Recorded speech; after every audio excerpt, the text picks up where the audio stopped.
नमस्कार किसान साथियों, मैं कृष्ण स्याग, लेक्चरर, एडवोकेट और प्राकृतिक किसान, गांव जांडवाड़ा सोतर, तहसील रतिया, जिला फतेहाबाद, हरियाणा से। ये जो दृश्य आप देख रहे हैं, ये राजस्थान में बीकानेर से जैसलमेर रोड पर कोलायत कस्बा है, उससे जस्ट 10 किलोमीटर पहले गांव गोलरी पड़ता है।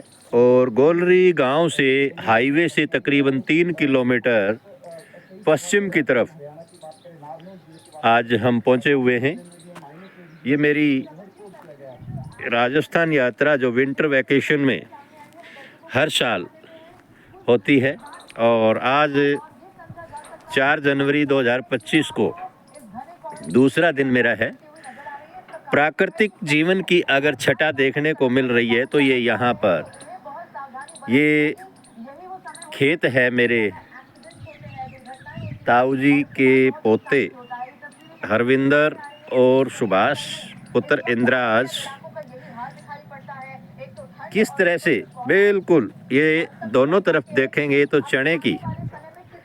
चने की फसल नज़र आ रही है। बहुत अच्छी फसल है चने की यहाँ, बिल्कुल बिना पानी के, बिना रासायनिक खाद के, बिना दवाइयों के, और अच्छे चने जो हैं वो खड़े हुए हैं। ये एक टेंट इन लड़कों ने यहाँ लगा रखा है। ये रखवाली के उद्देश्य से रात को आवारा पशु जो हैं वो तंग करते हैं, उसी के उद्देश्य से ये टेंट लगा करके यहाँ पर रात को रखवाली के लिए, देखो एक छोटी सी टेंट में, इसी टेंट में एक रेडियो प्रोग्राम चल रहा है।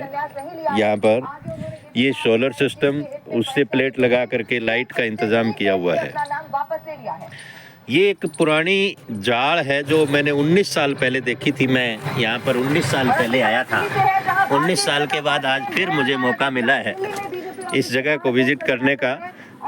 देखो सब कुछ हाथ से, एक चूल्हा और उस चूल्हे के ऊपर पानी गर्म किया जा रहा है। ये हमारा परंपरागत प्राचीनतम जो है सिस्टम। ये जाड़ बड़ी ऐतिहासिक है। इस जाड़ की खासियत मैंने ये सुनी है कि इसके अंदर ना बरसात, ऊपर से छोटी मोटी बरसात आती है तो वो भी नहीं, और ठंड भी यहाँ पर नहीं लगती। और बहुत बड़ी जाड़ है ये, पूरा एक मकान एक तरह से इसके नीचे इसकी छाया में बन सकता है। और यहाँ पर आश्रय लेने के लिए गर्मी के मौसम में किसी भी प्रकार की कोई गर्मी यहाँ नहीं लगती, बहुत ही ठंड है। ये भतीजा है मेरा सुभाष, इनसे बात करेंगे। हाँ सुभाष बेटा, कैसे हो? ठीक अंकल। कितना समय हो गया यहाँ रहते हुए? मन तो बहुत साल हो गया, मेरे ख्याल में तकरीबन 40 साल पहले ये ज़मीन खरीदी गई थी शायद। और 35 साल से अपनी सूझबूझ में ये यहाँ रह रहे हैं। ये जो फसल लगा रखी है चने की, इसमें किसी प्रकार की खाद या स्प्रे की कुछ नहीं दिया गया। कुछ नहीं। और यहाँ देखेंगे, देखो राजस्थान की जो एक तरह से विशेष महत्व का जो पेड़ है, खेजड़ी जिसको बोलते हैं, जांटी कह देते हैं, ये बहुत अच्छी खड़ी हैं यहाँ। और पूरी पेड़ी युक्त, खास करके इस खेजड़ी से यहाँ जो फ़ायदा उठाया जाता है खेत में, इसको भी फसल की तरह जो है वो लगाया जाता है। और इस हर साल इसकी छंगाई करके ऊपर से जो इसको क्या बोलते हैं, पाला, लूंग, हाँ, इसके जो पत्ते हैं, इन पत्तियों को सुखा करके बकरी और ऊंट बहुत अच्छी तरीके से इसको बहुत ही पसंद करके, मनपसंद तरीके से भोजन है उनका, वो खाते हैं। तो ये इनका आर्थिक जीवन जैसे कहें तो यहाँ पर आमदनी के साधन क्या हैं? तो आमदनी के साधन कई प्रकार के हैं यहाँ। एक तो सबसे बड़ी बात, इनकी ज़रूरतें बहुत कम है।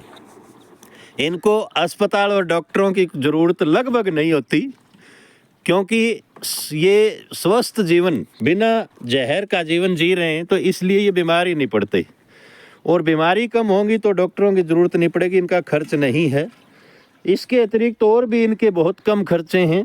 उन खर्चों को मिट आउट करने के लिए ये पेड़ों के लकड़ियां हैं, उनको काटते हैं, उन लकड़ियों से उनको जलाने का काम लेते हैं, उन लकड़ियों को बेचते भी हैं जो बिक्री में काम आती हैं। और इनके जो पत्ते हैं वो जानवरों के लिए काम आते हैं, बकरी के लिए, ऊँट के लिए। ये जाड़ का पेड़, जाड़ की पत्ती, और ये जाड़ की पत्तियाँ हरियाणा में तो ये जाड़ देखने को ही नहीं मिलती, लेकिन यहाँ पर ये है, बड़ा अच्छा शेल्टर ये जाड़ दे रही हैं। इस तरफ से मैं दिखाऊंगा, अगर इसके अंदर घुसेंगे तो बड़ा ही देखने का, ये देखो कितना बड़ा पेड़ है नीचे से ये जाड़ का, और अंदर एक गड्ढा नुमा गुफा सी बनी हुई है। जेठ के महीने में बहुत बढ़िया, यहाँ एसी की ज़रूरत नहीं है, यहाँ कूलर की ज़रूरत नहीं है। हाँ, एक छोटी सी दिक्कत है कि ज़्यादा बरसात होती है तो पानी नीचे ज़रूर आ जाता है। उसकी वजह से बरसात के मौसम में यहाँ नीचे बसेरा नहीं कर सकते, लेकिन अप्रैल, मई और जून के महीने में ये देखो छोटे छोटे पिलूरे, ये प्राकृतिक जीवन किस प्रकार से, ये देखो कितने सुंदर लग रहे हैं। इनको ये लगा है कि हमारे घर में कौन आ गया, और इस घर में हर किसी का अपना कब्जा होता है, तो ये भी अपने इस जुरिडिक्शन में है। ये कहते हैं हमारे अधिकार क्षेत्र में ये किसका कब्जा हो रहा है, तो ये बोल रहे हैं। किसान साथियों, बड़ा अच्छा लगा, बहुत ही सुंदर ये नज़ारा यहाँ का है। और अगर वास्तव में शांति दिमाग में किसी को चाहिए तो ऐसे स्थान को ज़रूर विजिट करना चाहिए। इस स्थान पर इन्होंने अच्छा सेटअप कर रखा है, जो एक छोटे किसान का होना चाहिए उस हिसाब से। तो बहुत बहुत धन्यवाद। जय भारत, जय हिंद, जय जवान, जय किसान, जय गौ माता।